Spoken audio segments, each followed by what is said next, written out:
छठ जन व्रत है। शादी भी हो जाला तो लोग छठ के व्रत ना करला। कब करला चाचा? जब ओकरा संतान प्राप्ति हो जाला, लड़का हो जाला, तब लोग छठ के व्रत करेला।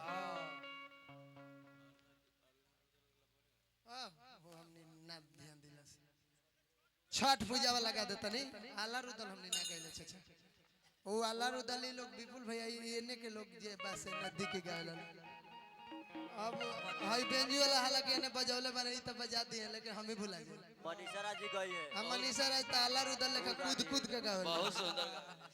हां मनीषा से गवाए वाला रुदल। ऊपर से गवा ये कूद कूद के गावेला। ई त जाके जब कूदते ओ बियाजी ओ प्यारी ओ बियाजी कहे के बका कह के बका ए बाबूआ तो छठ व्रत जब लड़का हो जाला तब कइल जाला। आई ठीक लोग कहला बुड़बक के जब दिमाग खराब हो जाए ना उस सरवा के कुछ ना बजा। ये प्रमोद प्रेमिया गलेबा के बिना शादी के व्रत करेली और सोना हमारा ला छठ करेली। कुंवार लड़की छठ करेला तो बहन चोदवा के बुझाता कुछ के कुंवार लड़की छठ ओकरा बुझाता कि हमर गीत कब बजाओ कब बजाओ कब बजाओ जोर।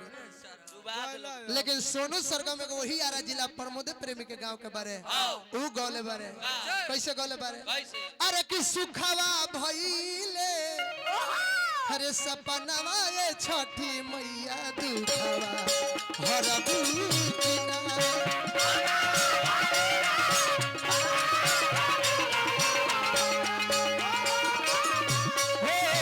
सुखवा भइले सपनवा ये छठी मैया दुखवा हरबू किना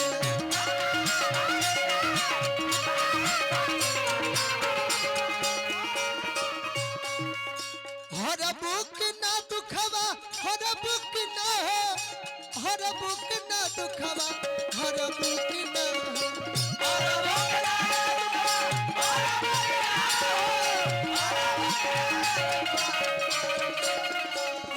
सबका के दिहल हमरो के छठी मैया कह कुछ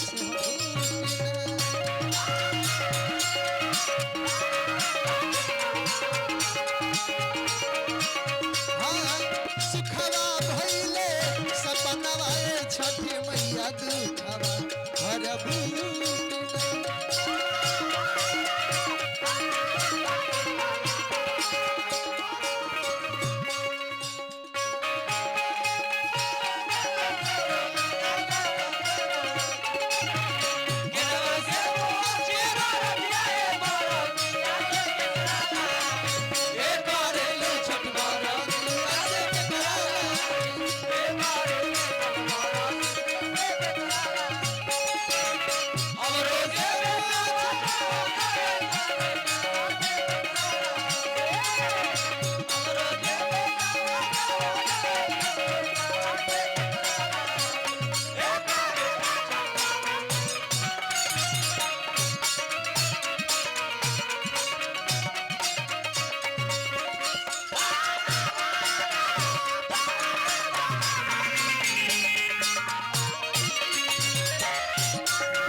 बहुत सुंदर एगो बात कहली है। देखो कोनो बात कहल जाला तो ओजन में कह। श्रद्धा सिन्हा जी के कहलिए कि आज कदम मरली है लोग काला ही कह दे।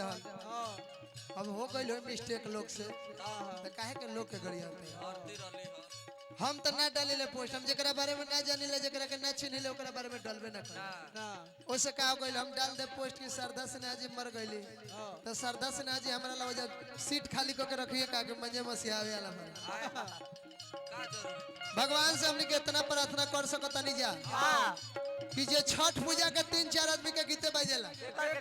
एगो पवन सिंह के दूसरे कल्पना जी के एक नंबर में श्रद्धा सिन्हा जी के ओकरा बाद देवी जी के देवी बारी ये लोग के जन छठ के गीत ह ई लोग के परमानेंट बजेला। ए नयका गीत आई जाई लेकिन वही श्रद्धा सिन्हा जी लोग के गीत बजेला तो वो अमर गीत हो। तो हमनी के भगवान से प्रार्थना करो कि आत्मा के शांति मिले। गाड़ी तो रही ए बाबूआ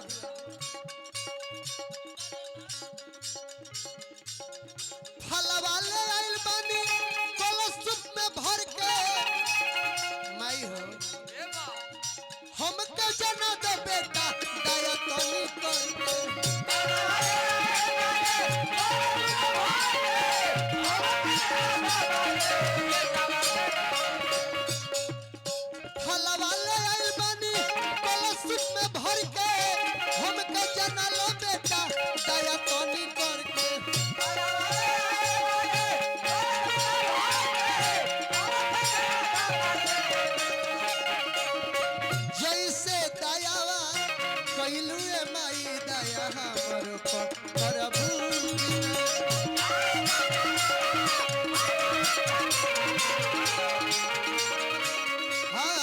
सुखवा भइले सपनवा ये छठी मैया दुखवा हरबू कि ना